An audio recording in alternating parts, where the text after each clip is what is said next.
Haleluya, Maha Mulia Tuhan. Saudara-saudari dalam Kristus, tahukah kamu bahwa kamu mempunyai tanggung jawab untuk membangunkan kehendak Tuhan di dunia kamu? Kehendaknya tidak akan terjadi sebegitu sahaja. Dia memerlukan kamu. Sebab itulah, Pastor Chris ingin berkongsikan mesej mengenai hal tersebut dan tajuk perkongsian kita pada hari ini adalah membangunkan kehendaknya untuk duniamu. Haleluya. Ayat Injil pembukaan kita dari Yeremia 17 ayat 7 hingga 8 yang berkata, "Diberkatilah orang yang percaya kepada Tuhan dan yang menaruh harapannya kepada Tuhan, sebab dia akan seperti pohon yang ditanam di tepi air, yang merembatkan akar-akarnya ke tepi aliran air, dan tidak akan takut ketika panas datang." Puji Tuhan. Dalam Ibrani 11 ayat 3 Alkitab mengatakan, "Melalui iman kita mengerti bahwa alam semesta ini telah diciptakan oleh firman Allah." Amin. Perkataan diciptakan adalah katartizo dalam Yunani, dan ia bermaksud untuk memperbaiki atau menyesuaikan, untuk melengkapkan, memulihkan, menyiapkan atau menyempurnakan. Haleluya. Dengan iman, kamu boleh mencipta perjalanan hidup kamu sesuai dengan kehendak Tuhan yang sempurna. Puji Tuhan.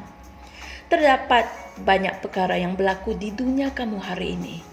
Keadaan dan situasi yang tidak selaras dengan kehendak Tuhan. Semua itu cuba merosakkan dunia kamu. Jangan biarkan perkara itu berlaku. Ciptakanlah dunia kamu. Haleluya. Tugas kamu adalah untuk menghasilkan kehendak Bapa di bumi. Kehendaknya tidak akan dipenuhi tanpa tangannya, dan kamu adalah tangannya untuk membangunkan kehendaknya yang sempurna. Haleluya. Inilah kehidupan kamu, pelayanan kamu, pekerjaan dan panggilan kamu untuk membangunkan kehendak Bapa di dunia kamu. Jika tidak, hal tersebut tidak akan berlaku. Jangan mendiamkan diri dan melihat iblis menimbulkan kekacauan dalam kehidupan kamu, keluarga, bandar atau negara kamu, atau dalam kehidupan orang yang kamu sayangi. Biarkan firman Tuhan yang ada di dalam hatimu keluar dari mulut kamu. Dengan firman di mulut kamu, kamu dapat mematahkan dan mematikan usaha musuh. Amin. Dalam Yoel 2 ayat 28, ketika Allah berfirman, "Aku akan mencurahkan rohku ke atas semua manusia, maka anak-anak lelakimu dan anak-anak perempuanmu akan bernubuat." Ketika itu, Dia sedang memberitahu kamu dengan apa kamu boleh gunakan untuk mengawal aeons, yaitu keadaan kehidupan kamu. Ia adalah dengan kata-kata nubuatan kamu. Haleluya. Kamu boleh hidup dalam syurga kedamaian di dunia yang bermasalah. Seluruh dunia ini boleh menjadi huru-hara, kacau bilau di sekeliling kamu sementara kamu berada dalam keadaan damai yang mutlak. Itulah mesej yang disampaikan oleh ayat Injil tema kami. Kamu tidak akan takut ketika panas datang. Haleluya. Mereka mungkin akan menjadi tertekan dan kamu pula berada dalam kesejahteraan yang mutlak. Haleluya. Bagaimana hal ini boleh terjadi? Melalui kata-kata kamu yang penuh beriman. Amin. Jangan menyimpan firman di dalam hatimu. Ucapkanlah ia keluar dan ciptakan dunia kamu. Ciptakan bagaimana kamu ingin perkara berlaku dengan kamu dan untuk kamu. Haleluya. Puji Tuhan.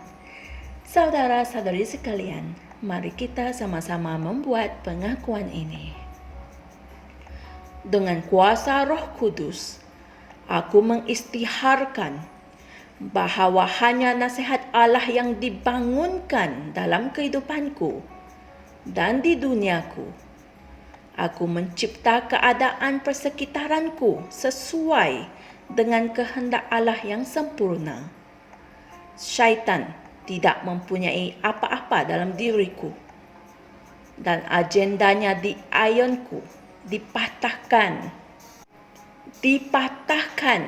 dan nama Tuhan dimuliakan. Haleluya. Puji Tuhan. Untuk renungan tambahan, sila pelajari dan renungkan ayat-ayat Injil berikut, iaitu Wahyu 12 ayat 9 dan 1 Petrus 5 ayat 8 hingga 9. Haleluya. Terpujilah Tuhan. Istiharkan pengakuan itu tadi berulang-ulang kali, kerana pengakuanmu itu akan memimpin kamu untuk membangunkan kehendaknya di bumi dan mematahkan segala kuasa dan agenda iblis. Haleluya. Jangan lupa kongsikan firman ini dengan teman-teman yang lain, dan jumpa lagi esok. Tuhan berkati. Shalom. Kami percaya saudara-saudari semua telah diberkati dengan perkongsian firman dari Rhapsody Reality. Bagi sesiapa yang ingin menjadikan Yesus Kristus sebagai Tuhan dalam kehidupanmu, kamu boleh mengucapkan doa ini bersama dengan saya. Ya Tuhan Allah, aku mempercayai Yesus Kristus, Anak Allah yang hidup dengan sepenuh hatiku. Aku percaya Dia telah mati untukku, dan Allah telah membangkitkan Dia dari kematian.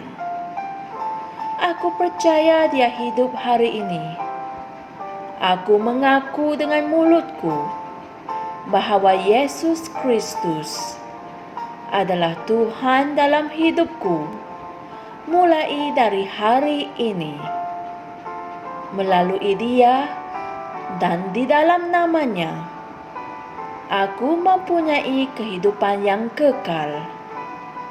Aku telah dilahirkan semula. Terima kasih Allah kerana menyelamatkan jiwaku. Aku sekarang adalah anak Allah. Haleluya. Tahniah, sekarang kamu telah menjadi anak Allah.